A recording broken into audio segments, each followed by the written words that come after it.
The Legitimists are royalists in France who adhere to the rights of dynastic succession of the descendants of the elder branch of the Bourbon dynasty, which was overthrown in the 1830 July Revolution. They reject the claim of the July monarchy of 1830 to 1848, whose king was a member of the Junior Orleans line of the Bourbon dynasty. Following the movement of ultra-royalists during the Bourbon Restoration of 1814, the other two right-wing factions are, according to historian René Raymond, the Orleanists and the Bonapartists. Legitimists hold that the King of France must be chosen according to the traditional rules of succession based in the Salic law. When the direct line of Charles X became extinct in 1883 with the death of his grandson Henry, Count of Chambord, the most senior heir to the throne under these traditional rules was Juan, Count of Montezon, a descendant of Louis XIV via his grandson Philip V of Spain.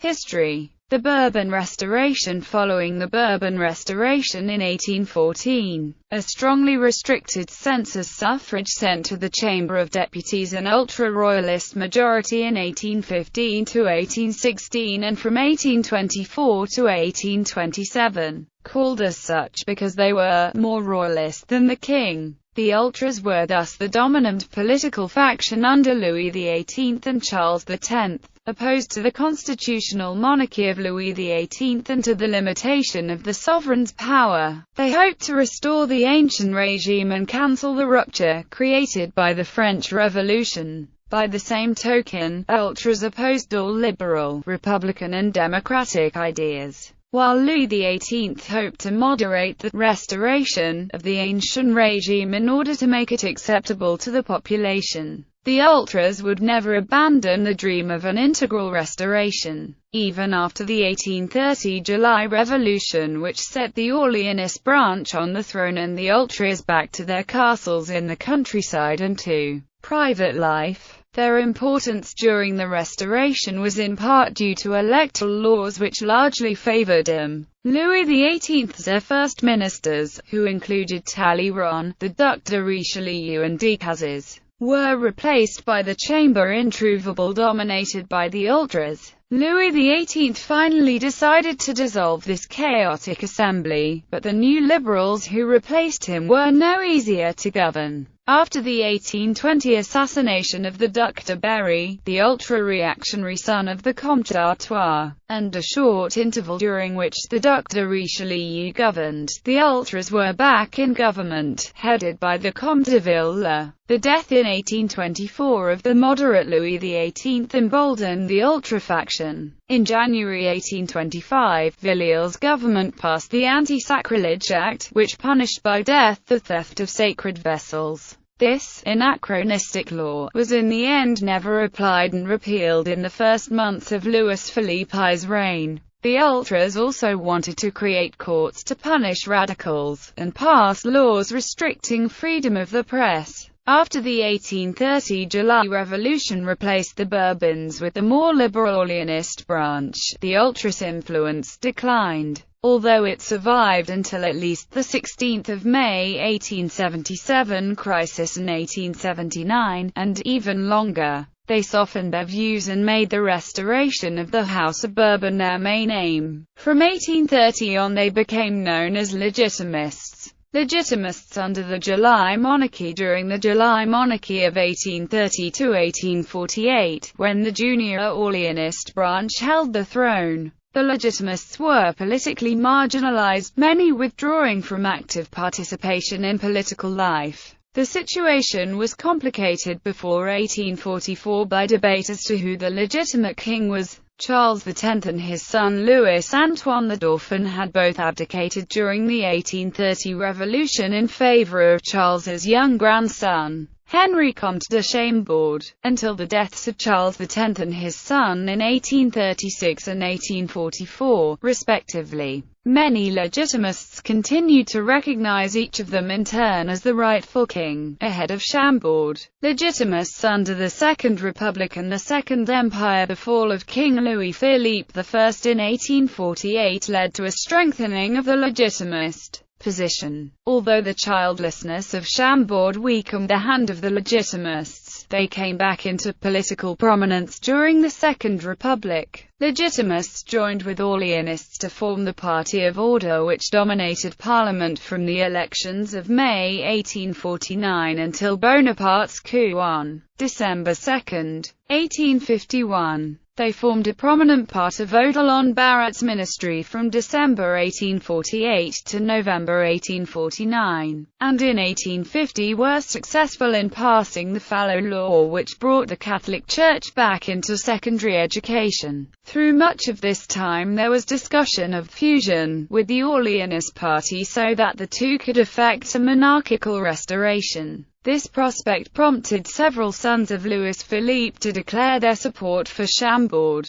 but fusion was not actually achieved, and after 1850 the two parties again diverged. The most committed Orleanists supported the candidacy of Louis Philippe's third son, the Prince de Joinville, for the presidency, while the Legitimists largely supported allowing Bonaparte to run for a second term. In spite of this support for Bonaparte's ambitions, they opposed his scheme to restore universal suffrage in the last months of 1851, and their leaders were, like those of the Orleanists, arrested during Bonaparte's coup. The period of the Second Empire saw the Legitimists once again cast out of active political life. Legitimists under the Third Republic. Nevertheless, the Legitimists remained a significant party within elite opinion, attracting support of the larger part of the ancient regime aristocracy. After the Siege of Paris in 1870 and the 1871 Paris Commune, the Legitimists returned for one final time to political prominence. The 8th of February 1871 elections, held under universal manhood suffrage, gave the National Assembly of France a royalist majority supported by the provinces, while all the Parisian deputies were Republican. This time, the Legitimists were able to agree with the Orleanists on a program of fusion, largely because of the growing likelihood that the Count of Chambord would die without children. The liberal Orleanists agreed to recognize Chambord as king, and the Orleanist claimant himself, Louis Philippe Albert d'Orléans, Count of Paris, recognized Chambord as head of the French royal house. In return, Legitimists in the assembly agreed that, should Chambord die childless, Philippe d'Orléans would succeed him as king. Unfortunately for French monarchism, Chambord's refusal to accept the tricolour as the flag of France and to abandon the fleur-de-lis, symbol of the ancient regime, made restoration impossible until after his death in 1883, by which time the monarchists had long since lost their parliamentary majority due to the 16th of May 1877 crisis.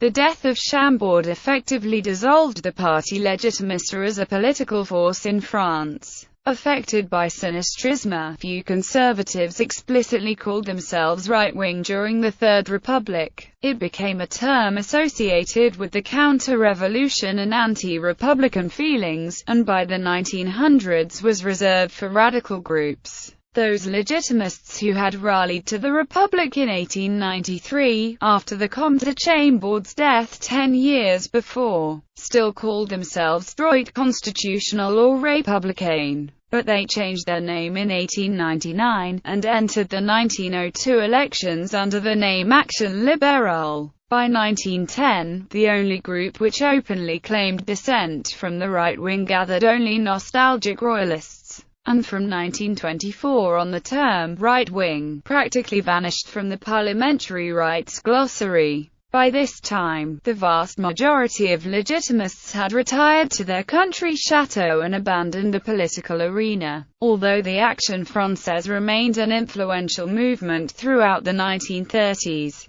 its motivations for the restoration of monarchy were quite distinct from older Legitimists' views, and Maurice's instrumental use of Catholicism set them at odds. Thus, Legitimists participated little in the political events of the 1920s and 1930s, in particular in the 6 February 1934 riots organized by far-right leagues. The royalist aristocrats clearly distinguished themselves from the new ultra-right, influenced by the emerging movements of fascism and Nazism. However, Legitimists joined Maurice in celebrating the fall of the Third Republic after the 1940 Battle of France as a divine surprise, and many of them entered Pétain's Vichy administration as a golden opportunity to impose a reactionary program in occupied France. Legitimists under Vichy and after World War II. Legitimists returned to prominence during Vichy France.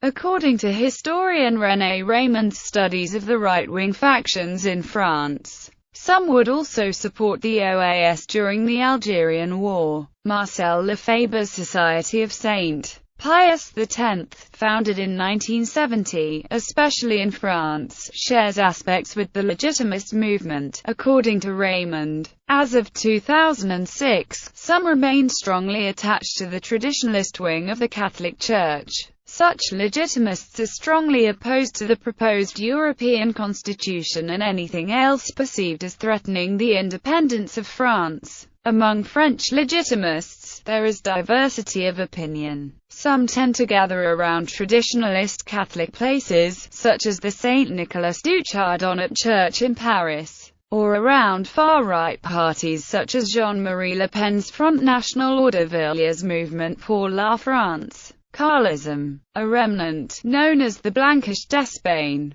by repudiating Philip V's renunciation of the French throne as ultra-vires and contrary to the fundamental French monarchical law, upheld the rights of the eldest branch of the Bourbons, represented as of 1883 by the Carlist pretender to the Spanish throne. This group was initially minuscule, but began to grow larger after World War II due both to the political leftism of the Orleanist pretender, Henry, Comte de Paris, and to the active efforts of the claimants of the elder line, Jaime, Duke of Segovia, the disinherited second son of Alfonso XIII of Spain, and his son, Alfonso, Duke of Anjou and Cadiz, to secure Legitimist support, such that by the 1980s, the elder line had fully reclaimed for its supporters the political title of Legitimists. This means that the current Legitimist claimant is the Spanish-born Louis Alphonse de Bourbon, styled Duc d'Anjou, whom the French Legitimists consider to be the de jure king of France under the name of Louis XX. A 1987 attempt by the Orleanist heir to contest Louis Alphonse's use of the Anjou title and to deny him use of the plain coat of arms of France was dismissed by the French courts in March 1989 for lack of jurisdiction. The Duc d'Anjou, a French citizen through his paternal grandmother, is generally recognized as the senior legitimate representative of the House of Capet. Dynastic arguments. The Legitimist arguments on the succession to the French throne is based on the fundamental laws of the ancient regime which was formed in the early centuries of the Capetian monarchy. According to these rules, the succession to the throne is hereditary, passing by primogeniture in combination with the Salic law. The king must also be Catholic. Unlike the other requirements, which are fixed, this can be overcome by conversion. Among the further tenets of the Legitimist position are the following. Continuity of the crown. Upon the death of a monarch, his heir automatically and immediately becomes king, without the need of any formal act of investiture, and even if political circumstances would not allow him to actually take power. Unavailability of the crown. The crown is not the personal property of the king, therefore, nobody, not even the king himself, can alter the line of succession through an act of abdication or renunciation, or by appointing an heir of his own choosing. This argument is crucial for the Legitimists regarding the continuing validity of the rights of succession of the Spanish line of Philip V and his descendants. According to this view, Philip's renunciation of his rights of succession in France in the Treaty of Utrecht of 1713 was null and void, and therefore his descendants still retain their claim to the French throne ahead of the Orleans line. It has been a point of contention within the Legitimist camp to what extent French nationality constitutes a precondition for royal succession, while adherents of the Spanish line argue that princes of foreign nationality can still succeed to the French crown. Others hold that French nationality of both the claimant and his ancestors is a requirement. List of Legitimist claimants to French throne. Those Legitimists who did not accept the Orleanist line as the successors of Chambord argued that the renunciation of the French throne by Philip V of Spain, second grandson of Louis XIV, was invalid, and that in 1883 the throne had passed to Philip V's male heirs. This line had also lost the Spanish throne in favor of the non-Salic heiress Isabella II, and were known as the Carlist pretenders in Spain. The French claim was reunited with that of the Isabelline Spanish line when the Carlist branch died out in 1936. Though Alfonso XIII of Spain had by that time been dethroned by the Second Spanish Republic, the French and Spanish claims separated again at Alfonso's death, as his eldest surviving son Infante Jaime renounced his claim to the Spanish throne due to physical disability and, some years later, asserted a claim to the French succession based on Legitimist principles. The present French Legitimist claimant is descended from Jaime, while the present King of Spain is descended from his younger brother, Don Juan. In the 1870s the rival Legitimist and Orleanist claimants agreed, for the sake of the French monarchy, to end their rivalry. Philippe d'Orléans, the Comte de Paris and grandson of Louis Philippe I, accepted the prior claim to the throne of the Comte de Chambord. Chambord, who remained childless, in turn acknowledged that Philippe would claim the right to succeed him as heir, and after his death many Legitimists accepted the descendants of Philippe as the rightful pretender. Those who accept the Legitimist Orleanist line consider that Philip V of Spain and his descendants validly renounced their rights to the French throne in the Peace of Utrecht, and that the Treaty of Utrecht blocks the right to the crown of France from passing through their line. According to this point of view, the proper line follows the one above from Louis XVI through Chambord, but thereafter follows the Orleanist line, from Philippe d'Orléans to the present French line, Spanish line. Electoral results. These are the results for broadly legitimist parties in French national elections. Notes in the Conservatives group. In the Party of Order,